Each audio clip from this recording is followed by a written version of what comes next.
Bonsoir, bonsoir. Ça fait plaisir d'entendre vos voix. Alors, vous pouvez nous écrire comme d'habitude dans le chat d'où vous venez.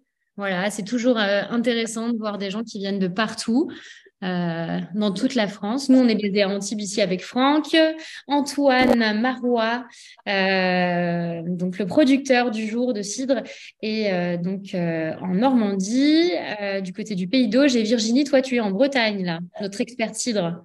C'est ça, près de Rennes. Mhm, tout à fait. Je suis contente étant moi-même, voilà, bretonne. Voilà, c'est hyper chouette de pouvoir travailler avec toi, Virginie, qui est formatrice aussi à l'école. Donc, ça fait plaisir d'avoir des Bretons dans l'équipe. On va faire un petit battle ce soir, du coup, avec Antoine. Ouais. C'est ça. J'ai aucun problème avec le Mont-Saint-Michel. It's all yours. La Thiérache est présente, c'est une région de cidre aussi. Hmm. Ouais, je vois. Hop. Poitiers, la Champagne, l'Italie. Alors justement, pour commencer, j'allais parler un peu, voilà, je me suis munie ce soir du journal que tu nous avais offert, Virginie du Sommelier, donc la version cidre, où on retrouve justement tous les cidres du monde, encyclopédie, référence. Ouais. Suite. La Bible qui m'a lancée dans le cidre, autant le dire. Et qui m'a fait rencontrer Antoine, d'ailleurs. Hmm. Oui, exact. Un ouvrage de référence. Alors, on arrive encore tranquillement. Je vois que tout le monde arrive. On va laisser encore une minute. Hop. Eh ben, Bonjour à tous. Ouais, alors c'était chouette. Il y a eu voilà, à peu près 250 personnes qui se sont inscrites pour participer. Comme quoi, le cidre, bah, c'est quand même une boisson qu'on connaît tous, mais pas si bien finalement. On a tous des souvenirs un peu voilà, d'expérience avec du cidre, souvent d'enfance pour certains qui sont dans des régions. Mais finalement, on n'en boit pas tant que ça. Quelles sont les consommations d'ailleurs de cidre en France là? Tu as les chiffres je sais. En France, je crois que c'est 2 litres par an et par habitant. Donc, c'est microscopique. Ouais. ouais, c'est Microscopique assez par rapport au ridicule. vin où on est à une quarantaine de litres par an par habitant. Donc Voilà. il y a une jolie marge de progression. Ok. Alors, bon, bonjour à tous. Alors, on va commencer ce wine talk show qui est un cider talk show cette fois-ci pour commencer l'année tout en festivité, en bulle. Voilà, on a sans doute bu du champagne, sans doute quelques personnes comme Antoine ont dégusté aussi du cidre à Noël, Virginie aussi sans doute. Et j'espère nombre d'autres personnes. On voulait commencer cette début d'année donc avec le cidre pour le mettre à l'honneur et pour mettre aussi à l'honneur des producteurs qui, je crois, font bon et qu'on avait envie voilà, avec qui on avait envie de partager. Donc, c'est cidre et c'est voilà, toutes ces belles productions. Donc, ce soir, Franck est pas là, mais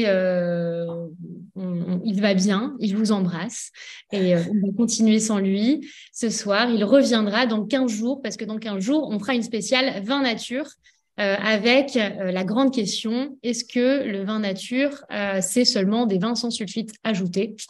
C'est la grande question. Ce soir, j'ai le plaisir donc d'accueillir Antoine Marois, producteur de cidre donc dans le pays d'Auge, en Normandie, et Virginie Thomas, qui est la druidesse du cidre en France, qui a écrit le fameux journal du sommelier, qui est notre formatrice attitrée sur le cidre aussi au sein de Franck Thomas Formation. Et on est ravis de vous recevoir. Qui veut commencer à se présenter en 2 minutes? Allez, à toi l'honneur, Antoine. Ah, Je te j'allais laisse dire honneur aux l'honneur. femmes, tu vois. Ben oui, Antoine Marois. Donc, moi, je suis producteur de cidre depuis 2016 dans le pays d'Auge. Voilà, j'ai repris la ferme familiale qui n'était pas une ferme cidricole, c'était une ferme d'élevage et sur laquelle je me suis installé pour y recréer en fait une activité cidricole. Voilà, auparavant, je travaillais dans le milieu du vin. J'ai une sensibilité voilà, toute particulière par rapport au vin, mais je m'intéresse aussi évidemment au cidre et puis et à la bière. Exactement. Bah, souvent, on a un petit traversée comme ça. Virginie, c'est un peu ton parcours aussi. Tu as été une personne du vin.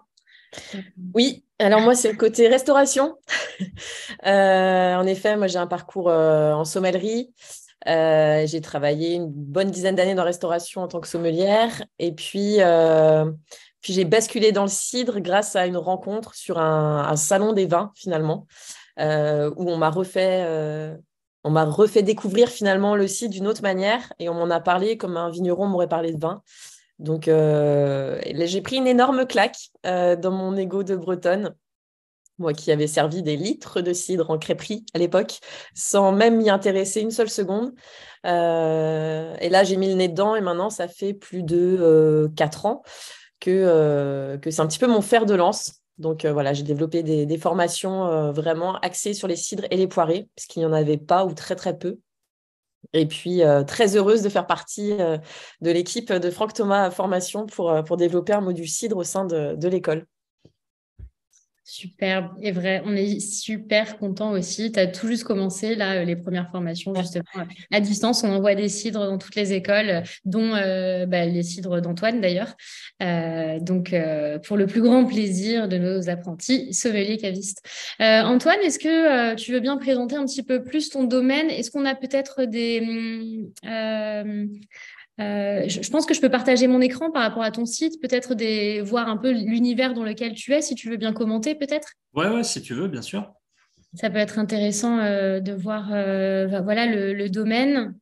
Donc, toi, tu es situé Alors, je suis dans le situé village de à Cambrai. Cambremer. Cambremer se trouve donc en Normandie, dans une petite région qui s'appelle le Pays d'Auge. C'est une région, voilà, faut imaginer un peu la carte postale de Normandie avec une région vallonnée, une terre d'élevage. Euh, voilà, on est proche de la mer. Je suis à peu près à 20 minutes de la mer, donc une influence maritime qui est assez marquée. Et c'est vraiment un pays, le Pays d'Auge, c'est vraiment une région au niveau géologique et au niveau de ses terroirs qui est assez particulière. Voilà, je pourrais développer un petit peu si ça vous intéresse. Et Euh, justement, tu fais partie, Antoine, des personnes, justement, des producteurs qui font des cuvées parcellaires en cidre. oui, c'est Donc, la ça. mixité du terroir. Donc, venant du milieu du vin, j'ai eu une approche au tout début assez viticole et je me suis intéressé, oui, sur l'aspect terroir en fait et comment le terroir, comment la pomme peut être un révélateur de terroir comme peut l'être le raisin. Alors, sachant qu'il y a quand même des grosses différences hein, entre le raisin et la pomme, entre le vin et le cidre. Mais ce sont voilà, deux boissons qui sont fermentées à partir d'un fruit.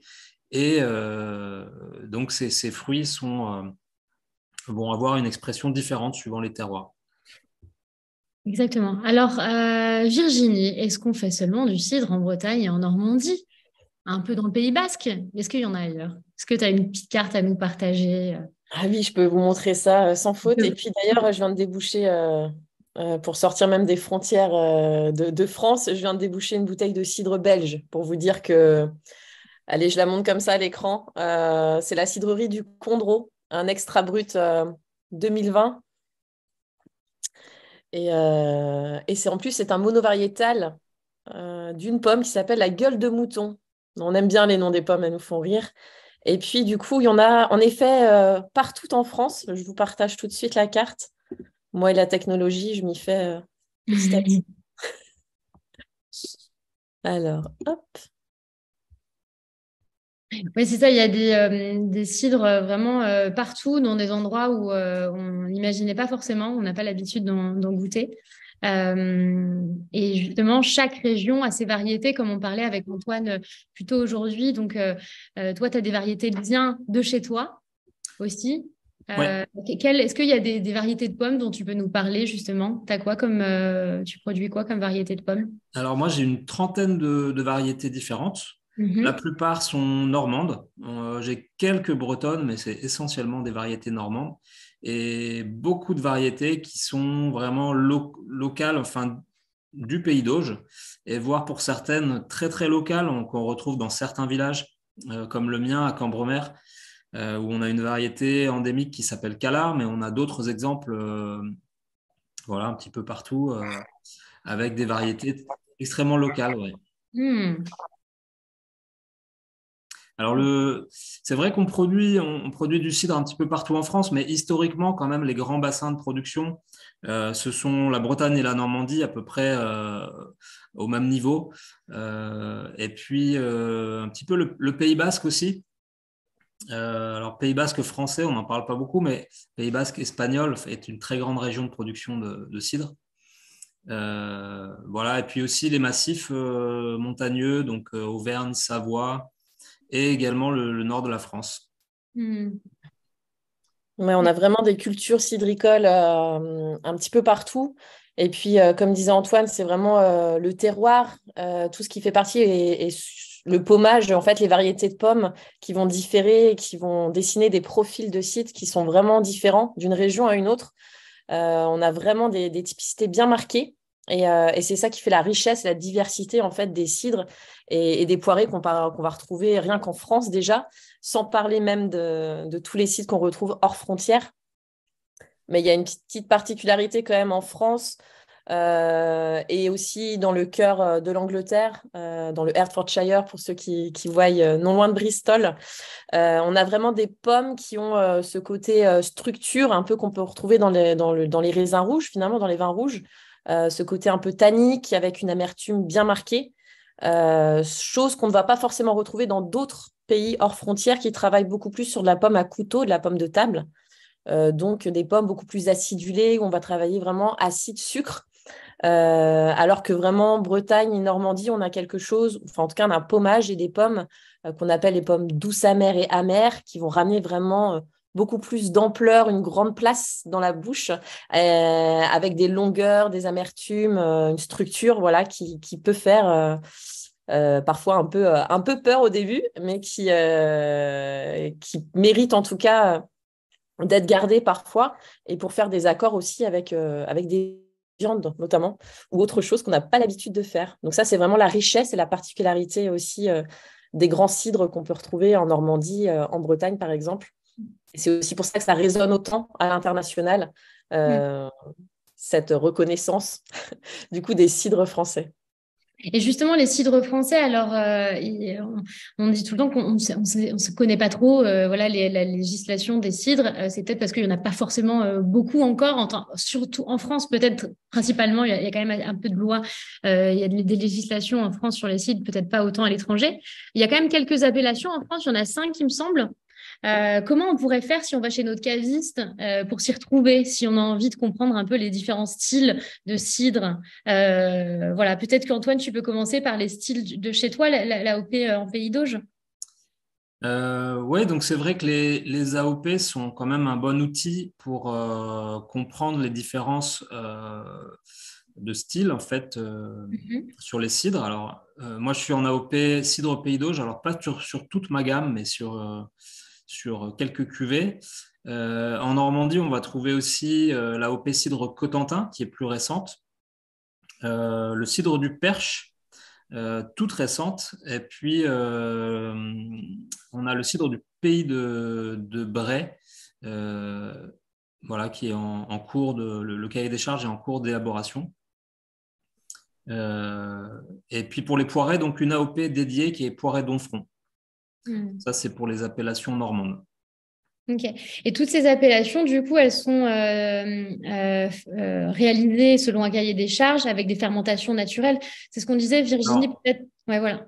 oui, alors il y a peu de garanties en fait sur l'origine de l'effervescence. C'est-à-dire, Mhm. est-ce qu'on est face à un produit gazéifié ou est-ce qu'on est face à un produit en fermentation en bouteille? Alors, les AOP sont vraiment les garants d'une fermentation en bouteille, puisque la gazification est interdite dans les cahiers des charges. Donc ça, c'est quand même un élément discriminant, hein, assez important. Voilà, au-delà de ça, donc évidemment, on est en AOP, ça veut dire dans AOP, il y a origine, donc on a des aires géographiques qui sont délimitées. Et au sein de ces aires géographiques, on a un process, en fait, avec l'utilisation de certaines variétés locales, euh, voilà, des proportions de variétés à utiliser aussi. Donc ça, là, on est déjà un peu plus dans le process.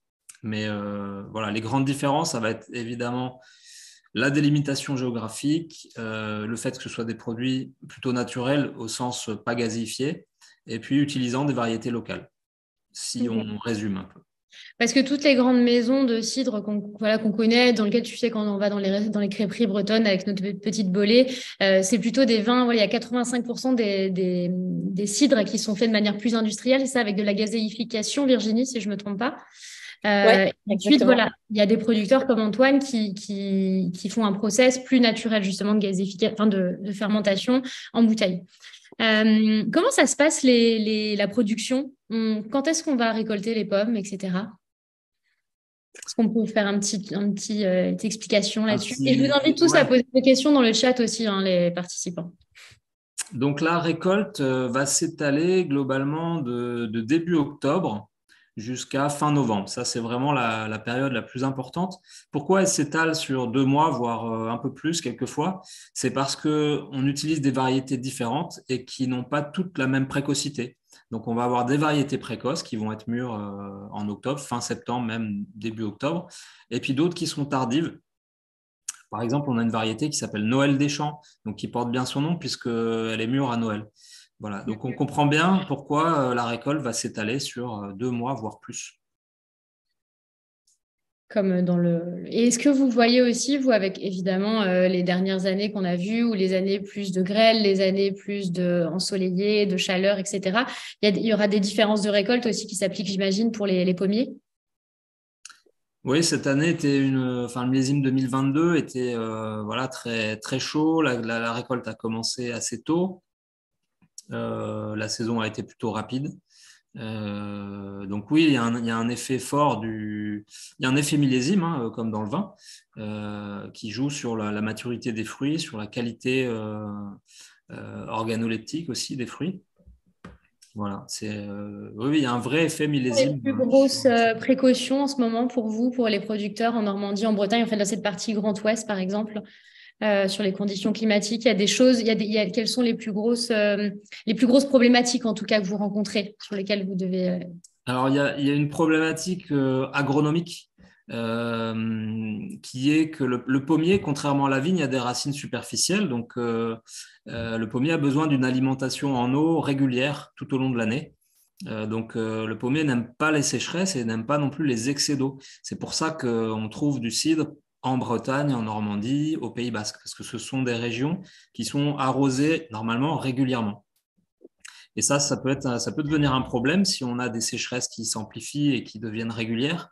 Voilà, moi, je suis assez inquiet, hein, sur le long terme, notamment, pour la pérennité en fait, de nos vergers. Donc ça, c'est l'aspect agronomique. Et puis, il y a un aspect aussi œnologique. Le cidre est un produit difficile, fragile, difficile à travailler en cave. Et donc, on a besoin de plus en plus de froid, hein, dans les caves, avec des climatisations, des thermorégulations de cuve, ce qui n'était pas le cas avant.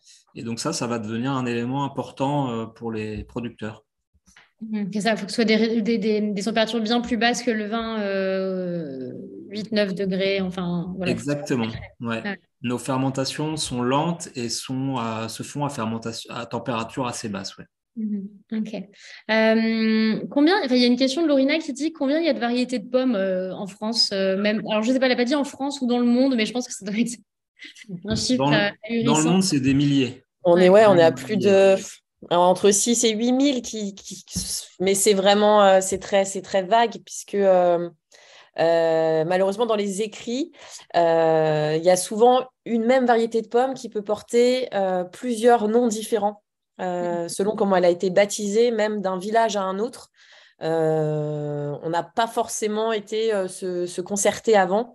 Et c'est pour ça que c'est très, très difficile de faire des études poussées sur les pommes. Il existe maintenant des livres qui sont vraiment spécialisés dans les pommes à cidre. Il y en a un notamment qui a été écrit par Marc Gléonec, qui est sorti récemment. Il a fait une étude, mais c'est de toute sa vie entière, donc plus de 50 ans d'études, sur uniquement des pommes sur une périphérie de 30 à 50 km de large. C'est pour vous dire que en tout cas, l'étude des pommes à cidre est très, très difficile. Et c'est l'histoire de d'Ivy, quoi, pour avoir en tout cas des livres qui retracent tout ça. Mais il y en a, en effet, des milliers, ça c'est sûr. Et j'ajouterais, moi, que moi, venant du milieu du vin, je réalise que c'est une vraie richesse, en fait, ce patrimoine génétique, toute cette diversité variétale, notamment pour répondre aux enjeux du changement climatique, pour aussi produire de façon plus saine, sans pesticides, avec un minimum d'engrais. Voilà, c'est une vraie richesse et il faut surtout essayer de conserver ça un maximum. Effectivement, parce que j'imagine que vous travaillez pas forcément avec tout ce qui est clone, etc. Comment vous travaillez avec les, je sais pas, les pépiniéristes, etc. pour pouvoir et combien de temps on conserve un pommier aussi? Les pommiers sont greffés, en fait. Donc, on va greffer sur un porte-greffe la variété qui nous intéresse. Et c'est quand même beaucoup moins réglementé et régulé que dans la viticulture, par exemple. Donc, on peut faire de la sélection massale très facilement, se passer des greffons entre producteurs, comme ça se faisait en fait dans le temps, hein. Donc, ça a perduré et ça permet comme ça d'aller chercher des variétés qui nous intéressent chez nos voisins. Voilà. Mais alors, enfin, ces variétés différentes sur un lieu, tu parlais plutôt cet après-midi, Antoine, de complantation, comme on peut trouver en Alsace. Est-ce que ça permettrait pas d'avoir une vraie identité de chaque cidre qui a vraiment, entre parenthèses, entre guillemets, pardon, la gueule de l'endroit d'où il vient? Tu veux dire de faire des cidres monovariétaux? Non, pas forcément, justement, des cidres qui sont tellement uniques, c'est-à-dire l'effet de ne pas faire une variété Oui. d'en mettre une variété va gommer un peu l'aspect domination de la pomme, du goût de la pomme, mais pour passer le goût du lieu plutôt. Comme on peut faire avec la complantation, comme Dice le dit, par exemple, sur les vins en Alsace, où on ne va pas mettre en avant un cépage, un goût de fruit, mais vraiment le lieu en avant. Oui. En fait, la complantation, le mélange de variétés dans les vergers, c'est vraiment la règle. Il faut comprendre que par rapport à la viticulture, où on a voilà, quelques cépages, nous, on a un grand nombre de variétés et qui sont plantées en mélange le plus souvent. Donc, chaque verger va être vraiment unique. Et moi, c'est ça qui m'a intéressé et qui m'a incité en fait à faire des cuvées parcellaires parce que chaque verger est unique. Donc, chaque cuvée provenant d'un verger va être différente. Et pour moi, voilà, le terroir, c'est ça aussi. C'est le choix du producteur de planter telle ou telle variété dans un verger. Voilà, donc ça fait partie pour moi du terroir. Justement, tout à l'heure, on en profitera pour que tu puisses nous présenter, par exemple, 2 cuvées parcellaires en termes de goût, etc. Virginie, juste avant, j'avais une question à te poser. Tout à l'heure, tu nous as fait une belle démonstration de dégustation de cidre. Dis-nous comment on déguste un cidre, comment toi, intimement, tu dégustes un cidre, et ce qui va m'amener à la question de Bénédicte, comment reconnaître la qualité d'un cidre, s'il est gazéifié ou si c'est fermentation simple, etc. Alors, déjà, s'il vous plaît, sortez des verres à pied, des verres de vin. Et essayez de mettre de côté les bolets ou les bocs, hein, puisque c'était des noms, les bols, tout simplement. Puisqu'on va, pour en tout cas concentrer l'aromatique, que ce soit d'un vin ou d'un cidre ou d'une bière, je prends mon verre pour vous montrer, il faut quand même que le nez du verre soit resserré pour essayer de concentrer un petit peu les arômes. Sinon, vous perdez tout et c'est très dommage. Et puis, on ne voit pas la belle robe que peuvent avoir les cidres. Et vraiment, vous perdez quelque chose, puisqu'on a toute une palette de couleurs qui va de l'or vraiment doré, très clair, de la couleur un peu champenoise aussi sur des poirées, à des ambrés très, très foncés, très intenses, dû surtout du coup aux pommes, aux variétés de pommes utilisées et à certaines formes de macération qu'on peut faire aussi pendant la production. Et puis après, vous allez le servir comme une bière ou un vin. Donc, voilà, ne servez pas trop non plus les verres. Servez-en un petit peu. Ça vous permet aussi d'aérer le cidre. Souvent, il arrive dans des cidres, surtout fabriqués avec des pommes amères ou douces amères, qu'on ait parfois des odeurs un peu de renfermé. Parfois, on me dit « Ah, ça sent la ferme » ou « Ah, ça me rappelle les vacances à la ferme chez les grands-parents » ou autre. c'est comme une personne, il ne faut pas la juger de suite. Il faudrait lui donner un peu de temps. Parfois, on n'est pas assez bien réveillé, il faut prendre un peu l'air et on va vraiment mieux. Donc là, je vous invite parfois à juste aérer un petit peu le cidre et puis voilà, à mettre le nez dessus, comme on dit, tout simplement. Et ça, Tu c'est vraiment... proposes excuse-moi Virginie, tu proposes comme sur des des champagnes un peu plus puissants ou millésimés d'un carafage aussi, ou pour On les odeurs peut... de réduction? Alors oui, on peut carafer les cidres. Ça, c'est vraiment bon vouloir de chacun. Tout en sachant que carafer les cidres, oui, vous allez perdre un petit peu d'effervescence. On ne peut pas passer outre. Mais est-ce que c'est vraiment grave sur une effervescence naturelle?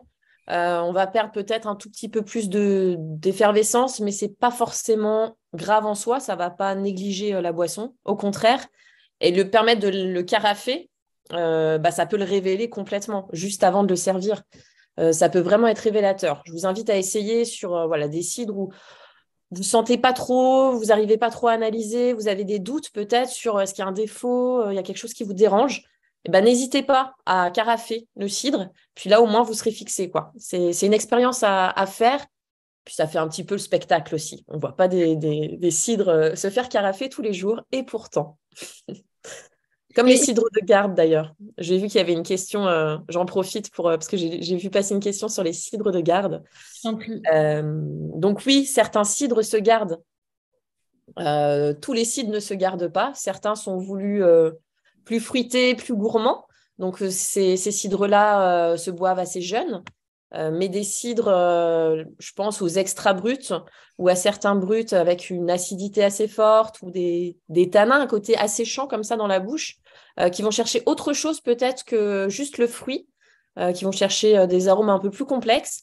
Eux peuvent se garder 5 ans, peut-être 10 ans, peut-être même 15 ans, 20 ans.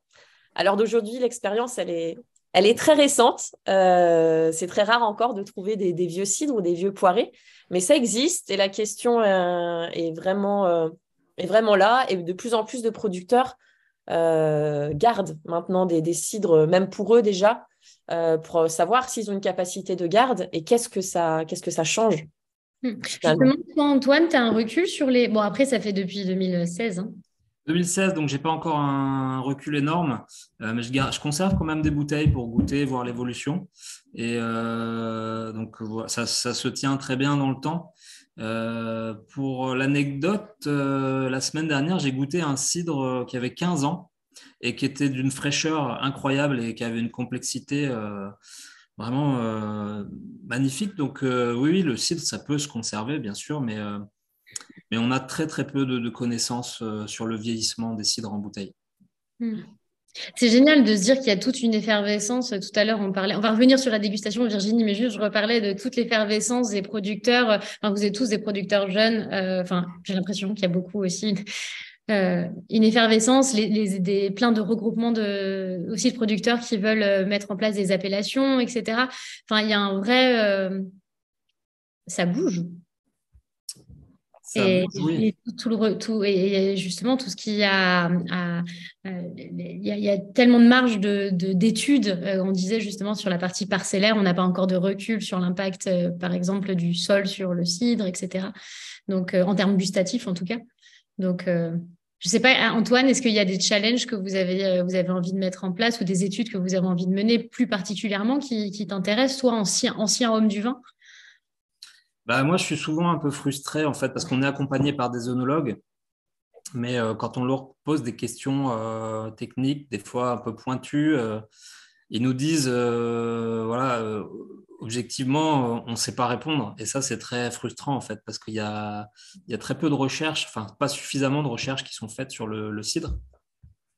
Et donc, voilà, quelquefois, ça avance pas aussi vite qu'on aimerait. Mais c'est ça aussi qui est passionnant, c'est qu'on est au début vraiment de la redécouverte de ce produit-là. Virginie, tu mènes, toi, parce que tu as la chance de connaître plein de vignerons comme Antoine à travers la France et le monde aussi. Et puis, enfin, je sais que tu mets en relation beaucoup de personnes, je crois. Tu as commencé à mener des études aussi ou des réflexions sur le sujet ou je sais pas. En tout cas, sur la relation, tu parlais de vraiment cette relation de sol, enfin, toutes ces questions un petit peu en suspens sur les cidres, en tout cas de garde. C'est vraiment très récent. Alors, je pose la question et rien que le fait de poser la question, les producteurs se disent, OK, à partir de maintenant, peut-être que je vais faire un essai. Mais Ouais, il faut un recul vraiment beaucoup plus grand. bien sûr. Après, on voit énormément, moi ce que je vois, c'est beaucoup de jeunes trentenaires qui débarquent dans l'univers des cidres, soit qui reprennent les cidreries familiales, mais là on voit davantage, peut-être comme Antoine, des jeunes qui viennent du monde du vin ou du monde de la bière et qui viennent avec leur bagage viticole et brassicole s'intéresser au cidre, tout simplement parce que c'est un bon sens de là où ils sont installés, où ils sont tombés amoureux d'une région, et puis il y a juste des pommiers qui sont là devant eux, ils vont faire avec, tout simplement, avec leur connaissance, et puis avec la connaissance des anciens qui sont sur place. Donc à l'heure d'aujourd'hui, on voit vraiment ce côté, peut-être le savoir-faire des anciens, mais avec la qualité et l'évolution technologique qu'on connaît maintenant sur les vins et sur les bières, qui fait qu'on va utiliser un petit peu tous ces moyens-là pour fouiner. Mais c'est vrai que c'est une grande liberté. Il y a énormément de questions à fouiner là-dessus. Ça, c'est Mhm. sûr. Hyper excitant en tout cas. Bon, alors Mm. poursuivons sur la dégustation. Donc, une fois qu'on l'a aéré, que la réduction est partie, j'avais une question quand même de le côté écurie. Ça peut être de la réduction ou peut-être des brettes. Il y a des brettes aussi dans le cidre.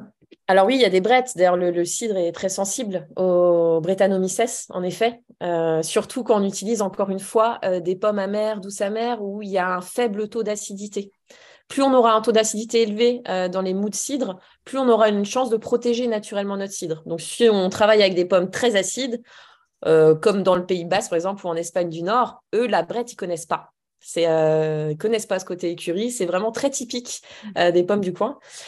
Défaut ou pas, j'ai envie de dire, c'est très subjectif. Parfois, il y en a qui sont attirés vers cette odeur, ça les ramène un peu la Madeleine de Proust, encore une fois, familiale. D'autres, c'est plutôt une question de cuir, plus ou moins noble, donc ça peut ramener de la complexité. Je pense que, au lieu de parler de défaut, je pense que c'est plus un dosage. C'est sûr que si on n'a que ça et que ça prend le dessus, oui, on pourrait dire que c'est un défaut. Si on a un petit côté écurie, on a un côté fruité, un côté floral, épicé, ça fait partie en fait de la complexité du cidre. Et donc là, ça vient enrichir et donner encore plus de complexité, donc ça devient intéressant. Ok. Et donc notre histoire de dégustation. Ah oui, Alors, quand même, ça nous intéresse. Je ne sais pas en si, bouche. si nos amis derrière, nos 93 participants, se sont munis d'une bouteille de cidre. En tout cas, moi, ça me donne soif, toutes ces explications. Alors, T'en as dis-nous, pas. D'ailleurs, tu n'as pas de verre de cidre, hein, je précise. j'ai dit bière? Non. Ah non, Non, non, mais il te manque un verre. Donc, une fois qu'on l'a senti, forcément, on le met très vite en bouche.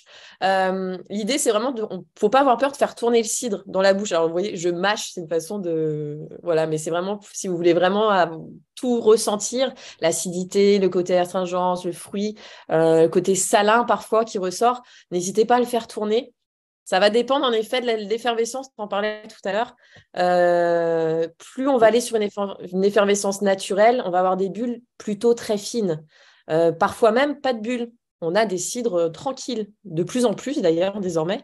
On ne peut pas les appeler les vins de pommes, puisque la notion vin est protégée, mais à la base, on est sur une fermentation de pommes. Donc oui, on a des cidres sans bulles et qui sont faits pour être vineux et sans bulles. Donc ça peut perturber.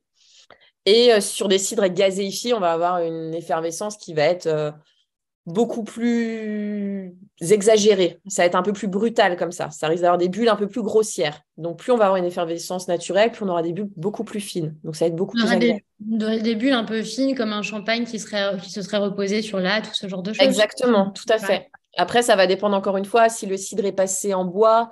Ça peut ramener un peu plus de rondeur aussi, donc ça va un peu équilibrer avec l'acidité, les bulles. Si on est passé que en cuve, il y a plein de choses qui rentrent en jeu dans la dégustation. Après, faut goûter. Après, on va voir si on aime ou pas. C'est très subjectif encore une fois, mais on va avoir une diversité dingue entre un cidre du pays d'Auge, qui sont dans la plupart des cidres ronds, assez gourmands. Voilà, ils sont faits pour réconforter, tout simplement. Et un cidre extra brut du Cotentin ou de Cornouailles, fait vraiment sur le côté amer, On joue sur des acidités, des amers. C'est complètement différent. On va avoir un côté très frais, mais qui va être plutôt mis pour manger. On ne va pas l'apprécier tout seul comme ça à sa juste valeur. Donc, Yes. Et justement, alors, donc là, tu conseillais le cidre plutôt de le mâcher, en fait, hein, comme oui, souvent quand les vins aussi, on va éviter forcément le grumer, ça peut être, voilà, tu vas pas forcément grumer, aller chercher l'aromatique. Là, on va jouer aussi sur le parti touché, un peu sensuel du cidre, ce qui est très joli aussi. Antoine, est-ce que tu veux bien nous présenter deux cuvées? Je crois que tu as apporté deux vins, il me semble. Alors, en fait, j'ai choisi deux cuvées. Alors, c'est deux cuvées que je produis, mais c'était pour expliquer en fait que le cidre, c'est vraiment un produit à part qui va se situer quelque part entre le vin et la bière. Et suivant en fait la façon dont on va travailler, on va pouvoir plutôt avoir une approche viticole ou une approche un peu plus créative, donc plutôt proche de la bière. Donc, j'ai choisi pour commencer la cuvée Jurassique, qui est une parcellaire. Donc là, on a 5 variétés de pommes, dont une qui est endémique du village. C'est une toute petite parcelle d'1 hectare, voilà, plantée donc sur un coteau, donc sur des calcaires. Et donc là, c'est intéressant de suivre cette cuvée dans le temps parce qu'on retrouve vraiment un style tous les ans qui est voilà, beaucoup de fraîcheur. C'est une cuvée qui représente bien le domaine. Et puis, à côté de ça, en fait, ça, c'est une gamme que j'ai lancée plus récemment. Alors, je ne sais pas si on voit bien. C'est une gamme qui s'appelle La Meute parce qu'en fait, c'est que des cuvées éphémères que je fais en partenariat, en collaboration avec d'autres producteurs. Donc là, on va être beaucoup plus en mode bière. C'est-à-dire que voilà, je m'autorise vraiment des techniques un peu différentes, un peu nouvelles. Ici, par exemple, cette cuvée-là a été fermentée en barrique. Donc, j'ai fait ça avec un tonnelier normand. Donc, fermentation en barrique, élevage en barrique. Et donc, on va avoir un brut nature, si on veut, parce qu'il y a quasiment plus de sucre résiduel. Et voilà, plus d'alcool, on monte à 8,5 en alcool. Donc, ça va se rapprocher un peu d'une bière triple, si on veut. Donc, voilà, c'est deux cuvées qui permettent un peu d'expliquer qu'on, suivant la façon dont on travaille, on peut vraiment faire des produits très, très différents, des cidres très différents. Effectivement, ouais, mais au sein d'un domaine, c'est déjà très varié. J'ai vu que tu faisais aussi, donc ça, j'ai pas pu goûter encore Blizzard, un cidre de glace. Comment ça se passe? Alors, le cidre de glace, ce sont donc les Québécois qui ont mis au point ces cidres-là. Donc là, le principe, c'est une cryoconcentration, donc une concentration par le froid, soit du mou qu'on fait ensuite fermenter, soit d'un cidre déjà fermenté qu'on va concentrer en fait par le froid. Donc c'est un produit tranquille, en général assez sucré, donc c'est liquoreux et un peu plus alcoolisé qu'un cidre. On va être autour des 10% d'alcool en général. Et voilà, on a vraiment une belle complexité aromatique sur ces cidres-là. Ok. Justement, il y avait une question sur la réalisation des cidres. Il y avait une question de France qui demandait si, voilà, est-ce que comme sur les bières, vous faites des macérations aussi avec d'autres fruits? Bon, bah, pour le cidre, je sais qu'il y a un pourcentage de poire, etc. Est-ce qu'on peut... Alors, Est-ce que déjà, tu... pour préciser les choses, ne peut s'appeler cidre qu'une boisson fermentée à base de pommes et poires. Voilà, il y avait une question sur le coin. C'est vrai qu'il y a des producteurs qui travaillent le coin. Voilà, notamment, je pense à Jacques Péritat en Suisse, avec une cuvée qui est assez célèbre. Mais ça n'est pas du cidre au sens français. Voilà, c'est un pétillant naturel de pommes, poires, coin. Donc oui, on peut utiliser d'autres fruits, mais ça n'est plus du cidre au niveau réglementaire. Par contre, c'est une pratique qui a tendance à se développer et qui est très intéressante parce que voilà, on élargit encore le spectre de cette boisson. Ouais. Ok. Mais il y a quand même il y a quand même une législation qui permet, pas comme dans les bières où vraiment c'est total créa, où on va mettre telle et telle infusion, macération. Là, il y a quand même voilà, dans le Alors, langage français, cidre. Voilà, là je parle de la législation française qui est une des plus restrictives. Si vous allez dans d'autres pays, là par contre c'est très très souple, voire laxiste. Là je parle de la réglementation française, oui. Il y avait une question justement sur les ciders, tu sais, américains, où ils vendent souvent en canette, par exemple. Ouais. Ils ont allez, là-bas aux États-Unis ou dans les pays du Nouveau Monde comme ça. Est-ce qu'ils ont une approche aussi artisanale, de la même manière, avec des fermentations naturelles, etc. Je pense qu'on Virginie, a... ouais, tu peux en parler mieux que moi, je Ouais, pense. je pense si on prend l'exemple, par exemple, de l'Angleterre très proche, Ouais. où il y a une énorme consommation de cider, justement, pour ceux qui sont allés à Londres, aller dans n'importe quel pub, on va vous servir du cidre à la pression, donc ils appellent du cider. Là-bas, la législation et le cadre est complètement différent. En France, pour qu'un cidre s'appelle cidre, pour qu'on puisse utiliser la mention cidre, on se doit d'utiliser au minimum 50% de mou de pomme frais, donc de 50% pur jus, et non pas 100%. Ça aussi, c'est quand même important de le savoir en France. En Angleterre, on n'autorise que 35%, enfin, on est dans l'obligation de ne mettre que 35% de pur jus de pomme frais. Donc à côté, il faut se dire qu'on utilise beaucoup de sucre, de concentré, d'acide et d'eau, forcément. Donc ça ressemble beaucoup plus à un soda, une limonade, qu'à un cidre comme on connaît ici. Donc la législation, elle est vraiment beaucoup plus laxiste. Après, on a quand même au sein de ces grands pays consommateurs où on a une très forte proportion du coup de cidre plutôt industriels.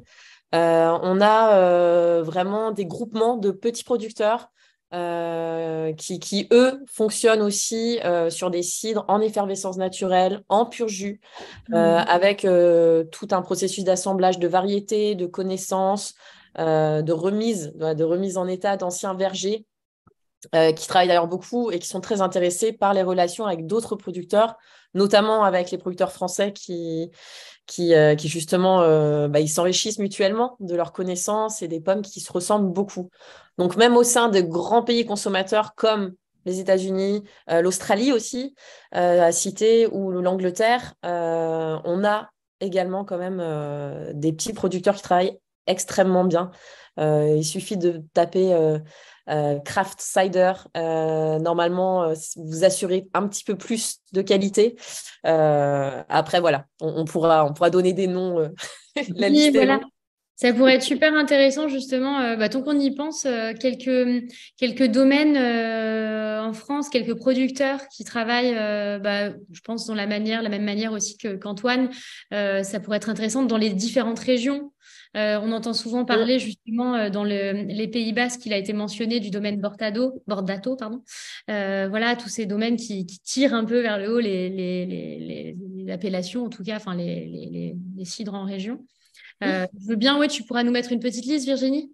Oui, j'essaierai de, j'essaierai de faire ça et ne pas frustrer personne et n'oublier. Ouais, Non, mais vraiment des noms, en tout cas, que vous pourrez trouver voilà, assez facilement. Ça reste encore difficile, mais il y a de plus en plus de cavistes qui proposent quand même des cidres bien faits. Donc, oui, je pense que ce soit des cavistes à bière artisanale ou des cavistes ciblés vin biodynamie ou vraiment bien faits avec pardon, je trouve plus mes mots. Ça y est, c'est la fin de la journée.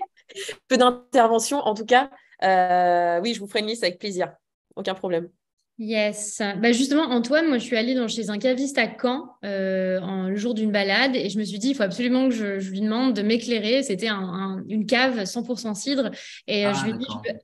je sais pas, je sais plus le nom du caviste qui Les était très sidérologues.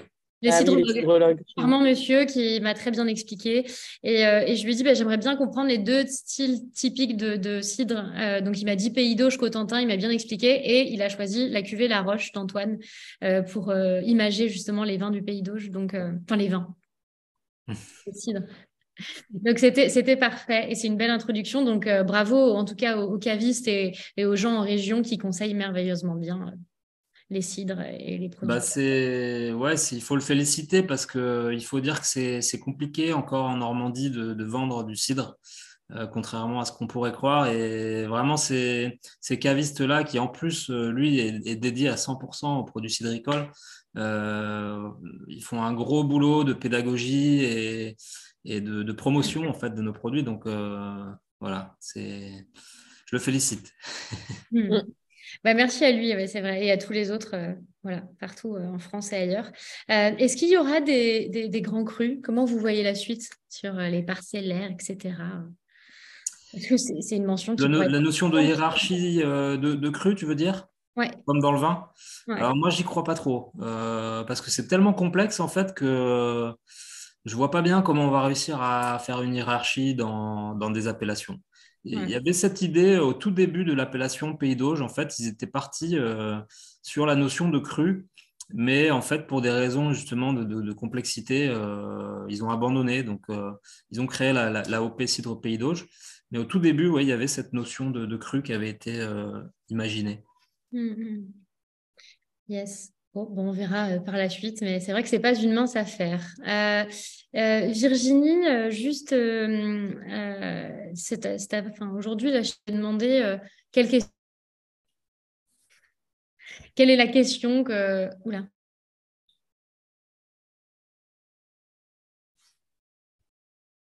Ça y est, ça a bugué. On a perdu On Justine. a perdu, oui.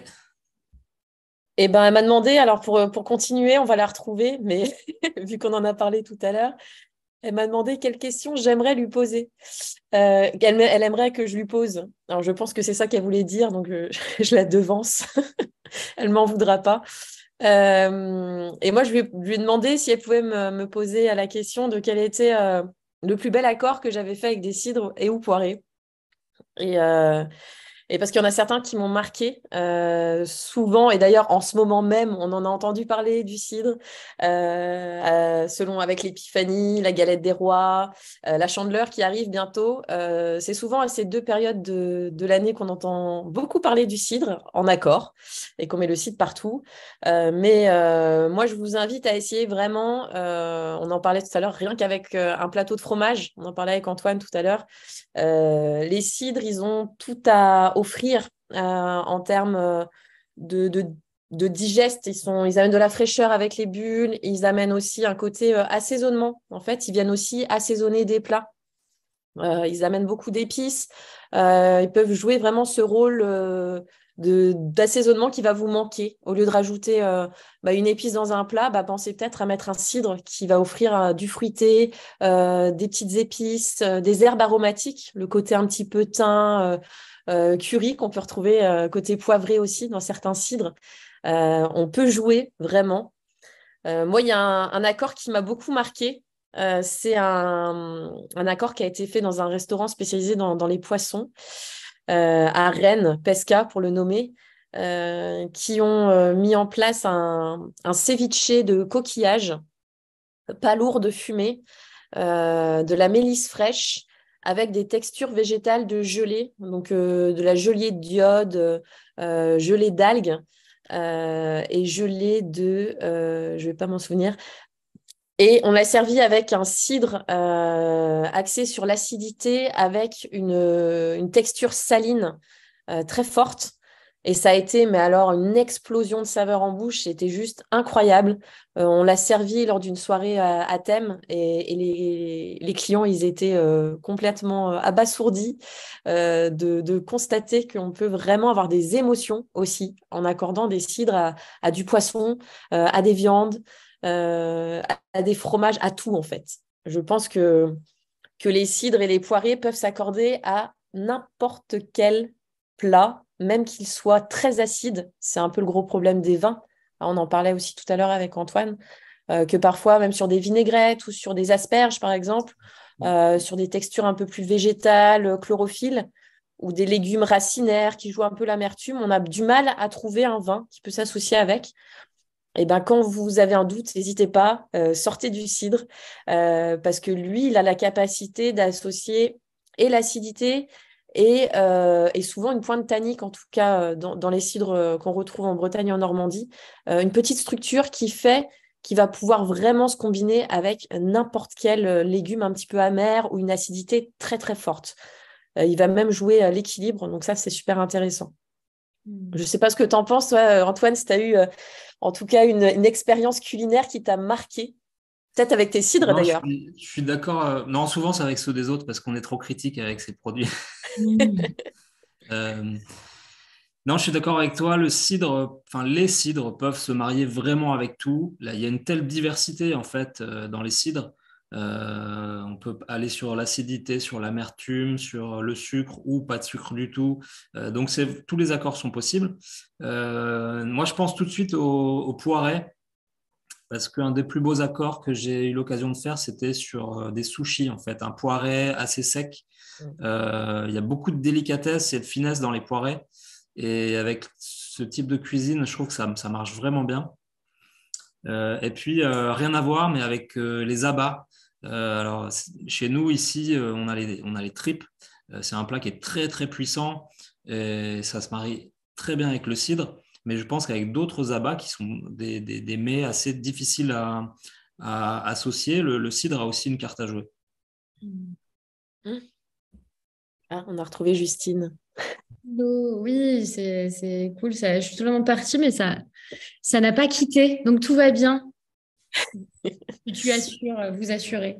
On s'est Euh, mis l'eau à la bouche en attendant ton retour. mais j'ai tout entendu, là, l'histoire de Pesca. Là, c'est superbe, ça me donne très envie du restaurant. Justement, voilà, on arrive en fin de ce Cider Talk Show.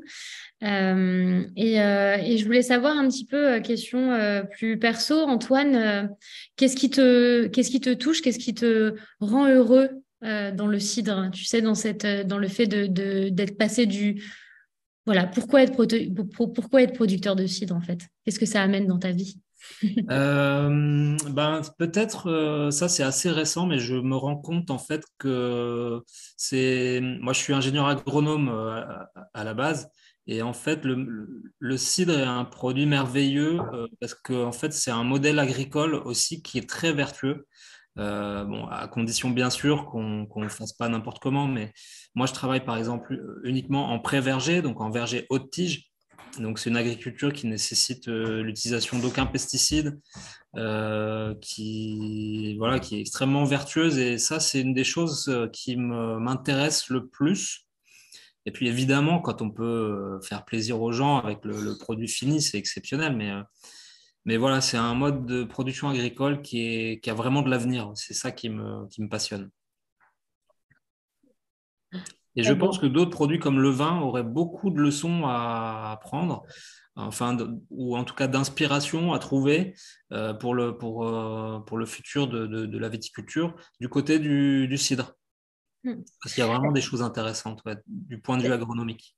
D'ailleurs, je ne sais pas si Virginie, toi qui es en Bretagne, là, moi j'y suis pas en ce moment, mais est-ce que tu sais si les vignerons français, enfin bretons, là, qui s'installent un peu, Saint-Jouan-des-Guéret, enfin, des Guéret, tout ça, enfin moi je suis de Saint-Malo, donc tous ces endroits-là, est-ce qu'ils communiquent, tu sais, avec ou les producteurs de cidre, est-ce qu'ils se connaissent, vu que tout le monde vient du vin en général, et qu'ils se regroupent tous après en Bretagne?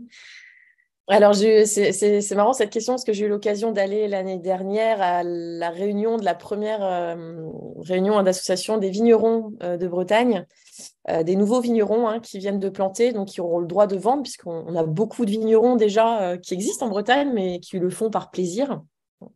Et j'ai posé la question durant cette assemblée, à savoir, et le cidre dans tout ça, est-ce qu'on a des rapports qui peuvent se faire avec les producteurs de cidre, puisqu'ils vont même, il y a une école qui vient de se monter, par exemple un BPREA Viti, qui vient de se monter en Bretagne, Exactement. avant même qu'une école de cidre ne soit développée sur la même région. Et donc, j'ai posé cette question dans ce sens-là. Et en effet, c'est du bon sens puisqu'ils vont visiter des cidreries quand on parle de l'élaboration des vins. Donc, il y a vraiment un parallèle à faire. On peut travailler tous ensemble dans la même direction et je pense que chacun peut s'enrichir de l'autre et enrichir, bah, comme disait Antoine, vraiment, je pense que c'est un modèle futuriste. Que ce soit dans les champs en agroforesterie, même qu'on contemple, enfin, voilà, la complantation de vignes et vergers n'est pas négligeable. Je connais beaucoup de cidriculteurs qui ont planté un peu de vignes et je pense que ça, c'est un modèle qui va être à développer et qui va continuer à se développer. Et puis dans tout, c'est vraiment c'est une question de bon sens. La question se pose, maintenant, il faut faire les ponts, il faut faire les associations. Et ça, c'est plus compliqué, mais en tout cas, c'est bien lancé pour se regrouper. Génial. Bon, moi, j'ai une dernière question pour toi, Virginie. Tu sais, tu pratiques maintenant aussi la dégustation intuitive. Mm. D'ailleurs, tu animes des dégustations. Tu as fait le certificat de dégustation avec nous en tant qu'apprenante sur la partie intuitive et géosensorielle. Aujourd'hui, tu animes toi-même des dégustations intuitives sur la Bretagne notamment, le Grand Ouest, sur le cidre et pas sur le vin. Qu'est-ce que ça apporte dans ton approche de la dégustation et dans la transmission, ces techniques? Alors, moi, j'ai été complètement bousculée, comme pour reprendre un peu un terme que j'aime bien. Je trouve que dans les cidres, ce terme-là, malheureusement, a une notion un impact un peu péjoratif chez beaucoup de personnes. Quand on annonce qu'on va amener du cidre à table ou qu'on va faire une dégustation de cidre, beaucoup de personnes vont dire: ah non, moi c'est bon, je connais. Ah non, j'ai mal au ventre. Non, non, merci, ça ira. Alors qu'on ne connaît pas pour la plupart les cidres qui existent. Et le fait d'arriver, alors maintenant je ne dis plus que je vais forcément faire des dégustations de cidre, ou alors je dis je vais leur faire goûter quelque chose de nouveau. Et la dégustation intuitive et émotionnelle, elle est vraiment assez incroyable sur les cidres et les poirées. J'ai tout recensé, les émotions que peuvent ressentir les personnes.